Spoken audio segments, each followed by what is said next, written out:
Sanjay, I don't know if you saw the pictures. It has taken all this while. It has taken an entire week of global heat and a global glare on the Trudeau government for those posters. And we have those images also, which we'll show our viewers, of those posters coming down.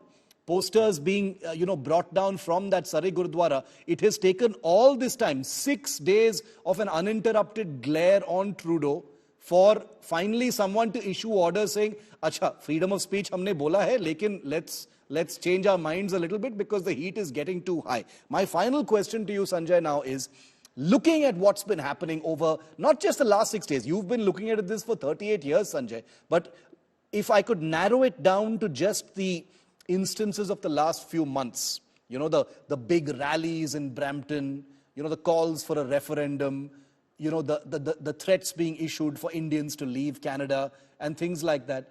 How does that make you feel? For someone who lost his entire family, I can imagine you looking at this as history repeating itself and nothing ever changes. But how are you seeing this now? Well, Shiv, first of all, if it took 6 days to bring down the posters, I'd say, let's hope in the next 6 months we bring down this government. You need Canadians need to look inward and stop this pandering to radicals. Number one.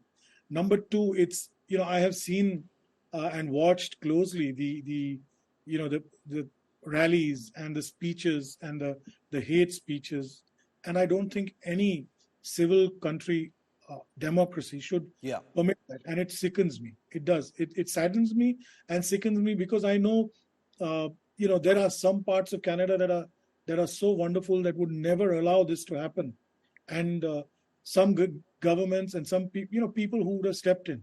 I think this is taking liberal values to an extreme where it's allowing you to derail democracy with the power of the gun. People are not even scared to even speak honestly today, and I genuinely hope that there is change and there is stricter rule of law. You draw a line in the sand. You don't foster radicalism, secessionism. Have freedom of speech by all means. You can call anybody any names. You want to criticize my prime minister, by all means do it. He knows how to take care of himself. India will stand strong. We have our own 2 feet. We don't need these. So true. But do not foster criminals. Nijjar was we all know what he was. I mean, you don't even need to explain. You can't. It's like calling Osama a freedom fighter. Is that what then the Americans have to answer why they entered Pakistan? That's also another point of view. Very true. And that's why the history is being erased. Like you said in the start of this show, there's a whole generation that doesn't know what happened. Which is why I'm trying to record it for posterity, for history, that these things happened, and we should never forget them. I'm very glad that you're going to be recording it for posterity because, Sanjay, and I chose to begin my show with the story of Kanishka and with you because it's one thing to listen to an entire litany of international relations experts and geopolitical commentators. It is entirely another thing to listen to someone who has materially lost everything as a result of the direct actions of the leadership of this same country in a similar situation 4 decades ago.